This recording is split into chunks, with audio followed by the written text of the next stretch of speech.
just canned a new soup and I gotta tell you about it. This is roasted tomato soup and it is so good. The roasting kind of brings out the sweetness of the tomatoes. I mean, next year I am going to can up plenty of the soup because I really, really love it. And it's not that hard to make, especially if you do it the way I do. Hi, I'm Prepper Potpourri, and I have been making canning and emergency preparedness and cooking and other videos for over a decade on YouTube. My goal is to help you become as self-sufficient as you can, and one of the ways is canning, because then you know exactly what goes into the food that your family is going to eat. And today we are going to make a pressure canning recipe. Safe canning here. This is not water bath canned. We're going to make it in our pressure canner, and it is just so delectable. I mean, it's really, really good. I just had a bowl and I tempted to have another bowl, but I didn't can up that much. So what I have has to last me. And unfortunately, it's the end of the tomato season. So it's not like I can get more tomatoes and can up more. But I'm telling you, next canning season, next summer, fall, boy, I am canning a bunch of this roasted tomato soup. Here's the ingredients I used. It said to use about 8 pounds tomatoes, cored and halved crosswise. Now, I basically have about 2 cookie pans full of tomatoes cut in half. I don't know if they weighed 8 pounds or not. They were just the tomatoes I had left over after making chili sauce. And if you're interested in that recipe, check out this link. I used what I had left over, which was less than a half bushel. 3 teaspoons salt divided, 2 teaspoons ground black pepper divided, 1 tablespoon olive oil, 2 cups chopped onion, 4 garlic cloves minced, 1 cup dry white wine, and I use that cheap Moscato wine in the little 6-ounce sampler bottle, 6 cups chicken or vegetable stock, well, I use the chicken, a tablespoon of sugar, and I use 2 tablespoons dried basil as opposed to 1 cup tightly packed fresh basil. So just wash, pour,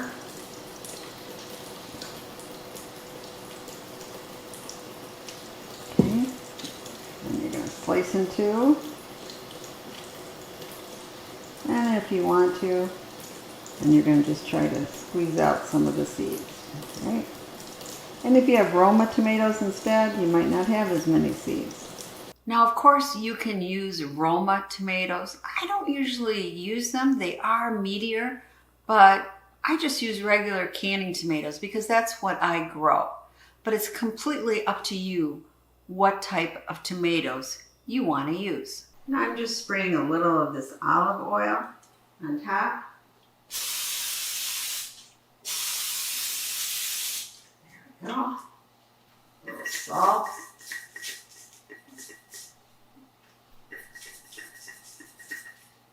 And then just a little black pepper.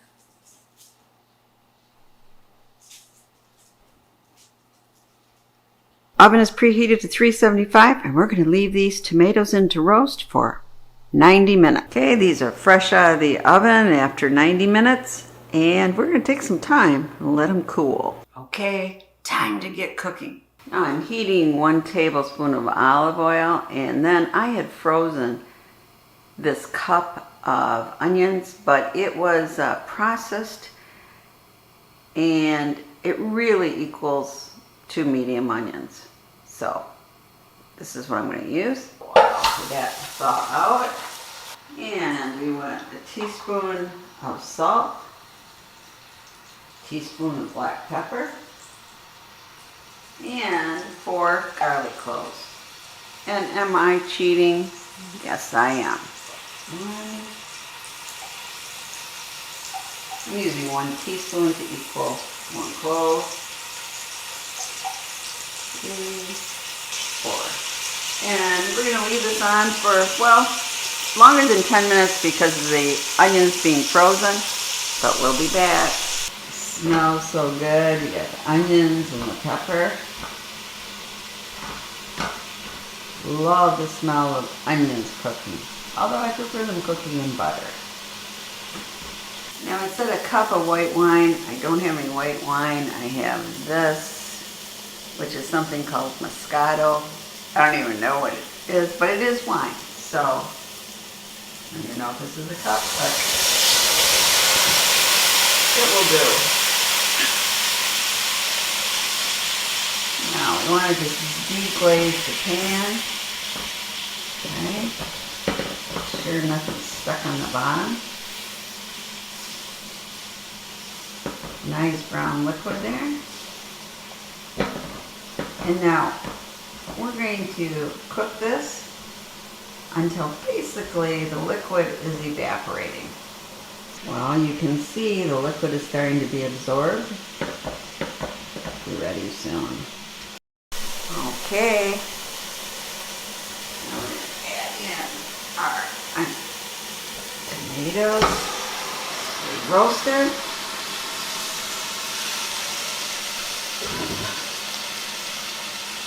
And it says 4 cups of broth. I might add more, we'll have to see.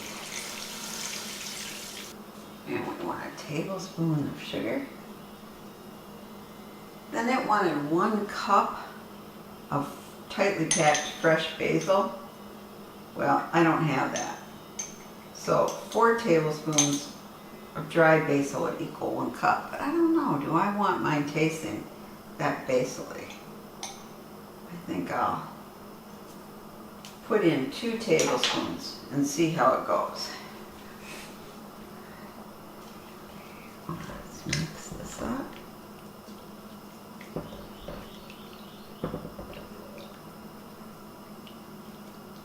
I'm going to get this up to temperature and then we're going to simmer it for 20 minutes.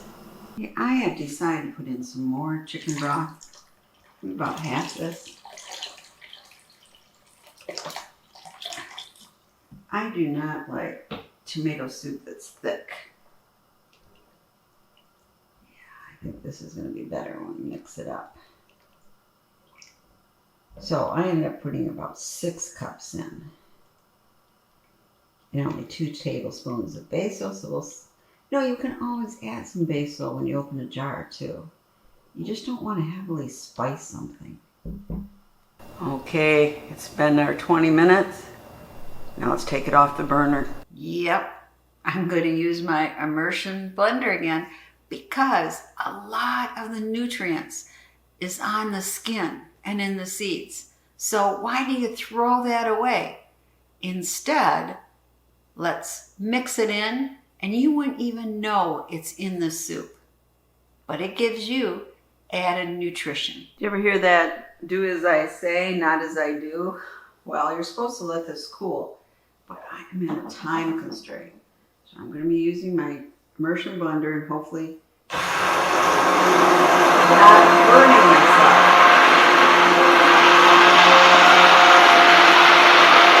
myself. There we go. Now let's jar it up. We're going to fill our jars and leave an inch headspace. See, I like this kind of consistency better.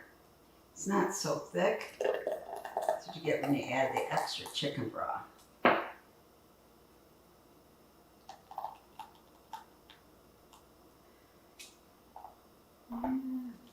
Just a little more.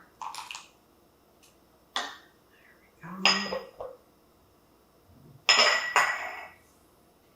So I'll be back when I get all my jars filled. Okay, we got our jars filled with an inch space. Let's see, it was 1, 2, 3, 4, 5, 6, 7 with that extra 2 cups.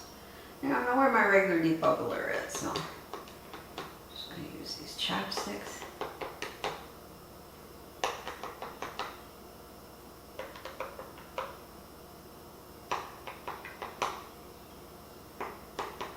They say just don't use anything that's made out of metal because it might chip a jar. Okay. Now always wipe your rims really, really well. I can't remember, did I do that one? Maybe I did. Okay. Put on our lids.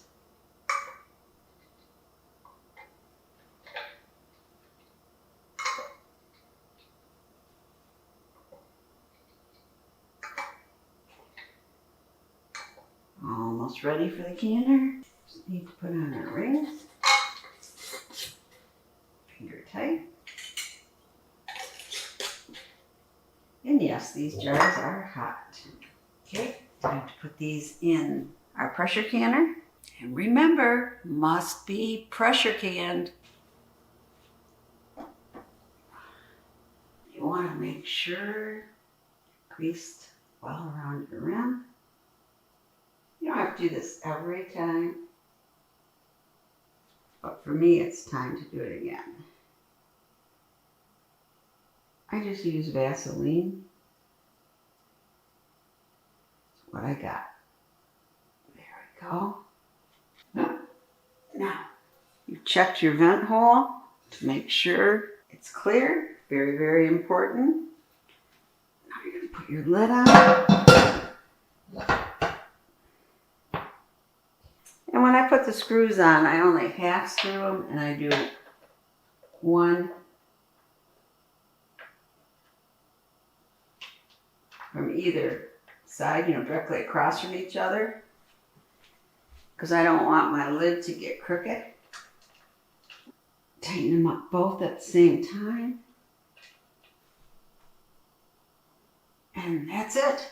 Now we're waiting till we can get steam out of here. Be back. Okay, we've got steam coming out, so we're going to set a timer for 10 minutes. Now we're going to put on our weight. For where I live, it is 10 pounds. Nice steam coming out. And we're going to wait until this starts doing its jig. Okay, it's just starting to do its dance. Hear it?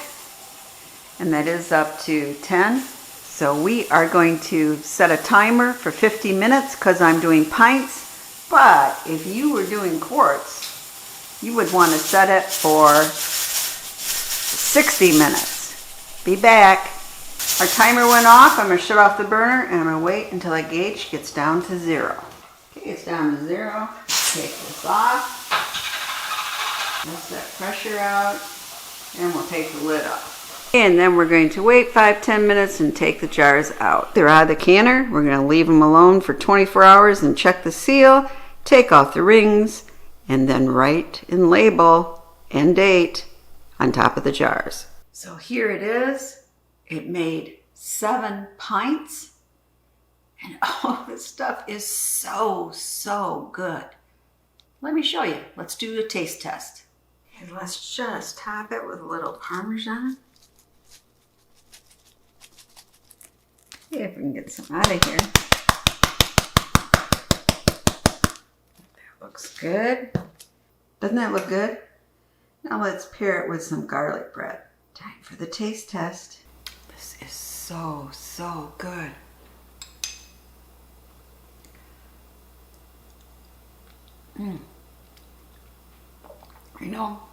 A little of that Parmesan on it, and you can dip in your garlic bread. I mean, this is a hearty, wonderful soup.